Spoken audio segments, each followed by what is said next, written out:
How does rocket fuel really work? Many of you might have heard about rockets and rocket science. In today's video, we will be discussing more about rocket fuel and its inner workings. A rocket is a vehicle that accelerates without using the air around it by using jet propulsion. A rocket engine's reaction to high-speed exhaust is what gives it power. A rocket can fly in the vacuum of space because its engines are totally powered by fuel carried inside the aircraft. In fact, due to the opposing pressure of the atmosphere, rockets lose thrust in the atmosphere and operate more efficiently in a vacuum. Hello science lovers, and welcome back to Fly Me to the Moon. Before we begin, please subscribe to the channel if you haven't already, and turn on the bell icon to receive notifications about upcoming videos. With that said, let's get started. By the 13th century, the Song dynasty in medieval China had developed gunpowder-powered rockets. At the time, they also created an early version of MLRS. Invasion by the Mongols into the Middle East and Europe in the middle 13th century resulted in the adoption of Chinese rocket technology. Rockets were utilized in the military as incendiary weapons in sieges during the medieval and early modern periods. The Book of Military Horsemanship and Ingenious War Devices, authored by Hassan al-Ramah between 1270 and 1280, contained 107 gunpowder formulas, including 22 for rockets. In his Opus Majus from 1267, Roger Bacon reported firecrackers produced all around the world. According to second-hand reports, the Liber Ignium, which was written between 1280 and 1300, provided directions for building things that are akin to firecrackers. Around 1405, Conrad Chiesa wrote about rockets in his military manual Belle Fortis. So what else do we know about rockets? Well, the word rocket is an adaptation of the Italian word roccetta, which means bobbin or small spindle, and was given to the object because of its shape resemblance to a bobbin or spool used to hold thread from a spinning wheel. In the middle of the 16th century, Leonhard Fronsperger and Konrad Haas translated the Italian phrase into German. By the early 17th century, rocket had entered the English language. An important early modern text on rocket artillery by Casimir Siemianowicz, Artis Magnae Artilleriae Pars Prima, was originally published in Amsterdam in 1650. The Mysorean rockets, which were created in the late 18th century in the Kingdom of Mysore, a region of modern-day India, under the authority of Hyder Ali, were the first successful iron-cased rockets. During the Napoleonic Wars, William Congreve was present at the bombardment of Copenhagen in 1807. Sir William Congreve created and perfected the Congreve rocket, a British weapon, in 1804. This rocket was employed in the Napoleonic Wars using compressed powder and was based directly on the Mysorean rockets. Francis Scott Key, who was imprisoned on a British ship that was laying siege to Fort McHenry in 1814, wrote of the rocket's scarlet brilliance in reference to Congreve rockets. The British and Mysorean improvements together expanded the military rockets' effective range from 100 to 2,000 yards, or from 91 to 1,829 meters. You may be interested and curious as to the composition of the rocket fuel after witnessing one launch. Actually, there are two types of fuel utilized in rockets: liquid fuel and solid fuel. Solid fuel rockets require both fuel and an oxidizer in order to function.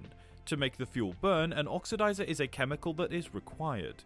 Since there is no atmosphere in space, rockets must also carry their own oxidizers and fuel. Aluminium is the most often used fuel in solid fuel rockets. These solid fuel rockets use ammonium perchlorate as the oxidizer or to make the aluminium burn in order to ignite the metal. A substance known as a binder holds the aluminium and the ammonium perchlorate together so that they can operate together. The fuel has a slightly rubbery consistency after being well combined. Then, a case is created out of this rubbery substance. The interior of the rocket warms up as a result of the heat and energy produced by the burning fuel. The rocket then emits water vapors and other gases, which drive the rocket higher into the atmosphere. Many rocket boosters, as opposed to the main engines, employ solid fuels. This is due to the short lifespan and rapid burn of this fuel. Liquid fuel is more likely to be used to power the primary engines. Liquid oxygen and liquid hydrogen make up liquid fuel engines. The fuel is liquid hydrogen while the oxidizer is liquid oxygen. Recall that the oxidizer aids in fuel combustion. To fit a smaller tank on the rocket, the hydrogen must be liquid rather than gaseous. Since gases are light, a larger tank would be required to store more hydrogen gas than liquid hydrogen.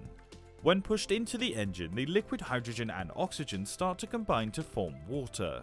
The energy and steam are produced by water vapor similar to solid fuel. In order to propel the rocket skyward, the steam is discharged. Solid fuel and liquid fuel are both necessary for a rocket to launch into space from Earth. Since liquid fuel is more effective and provides greater thrust when burned, you might assume that rockets could simply carry liquid fuel. However, a sizable fuel tank would be necessary if all fuel were liquid. In contrast, solid fuel is used to launch rockets.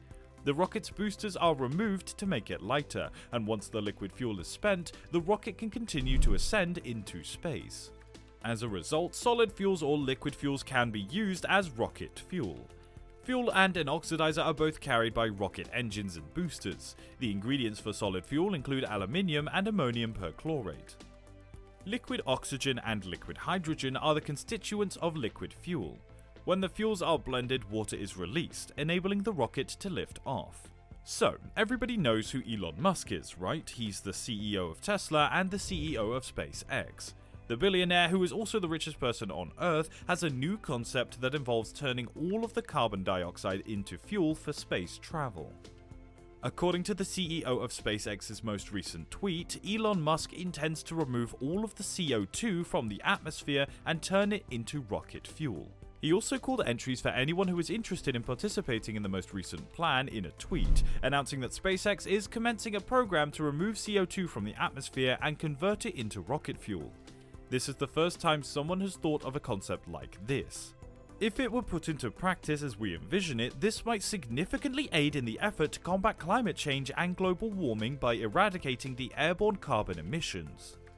Has anyone thought about how this rocket fuel would work? Well, Newton's third law of motion, which states that every action is accompanied by an equal and opposite reaction, is the foundation for how rocket fuel functions. A rocket is propelled upward with an acceleration equal to the force used to fire the fuel out the back of the rocket.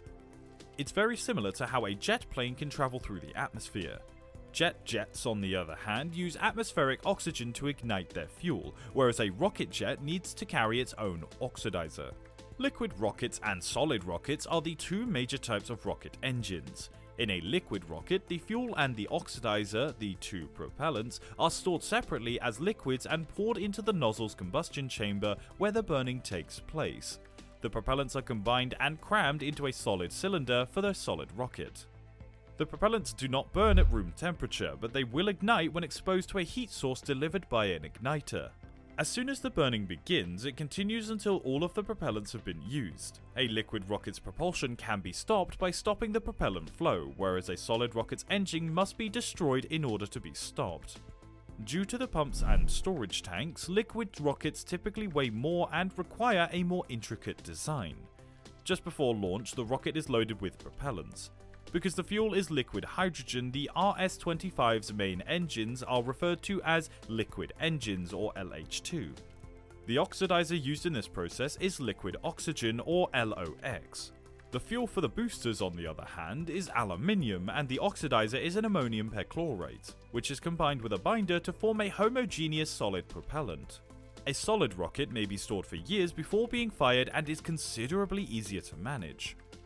Rockets must consume less fuel in order to operate more efficiently, which means the fuel must exit the back as quickly as possible in order to provide the desired velocity and generate the same amount of thrust. Ionized gas weighs a lot less than conventional rocket fuel when it's accelerated through a rocket nozzle by a magnetic accelerator. The ionized particles' extreme high velocity, which makes up for their relatively low weight or mass, propels them out the back of the rocket. And with that, we come to the end of our video. Tell us more about your thoughts in the comment section below, and if you enjoyed the video, please don't forget to like, subscribe, and enable the bell icon for more interesting content just like this one. Also, check out some other videos on our channel if you'd be so kind. Thank you very much for joining us again. I hope you have a lovely rest of your day, and we will see you in the next video.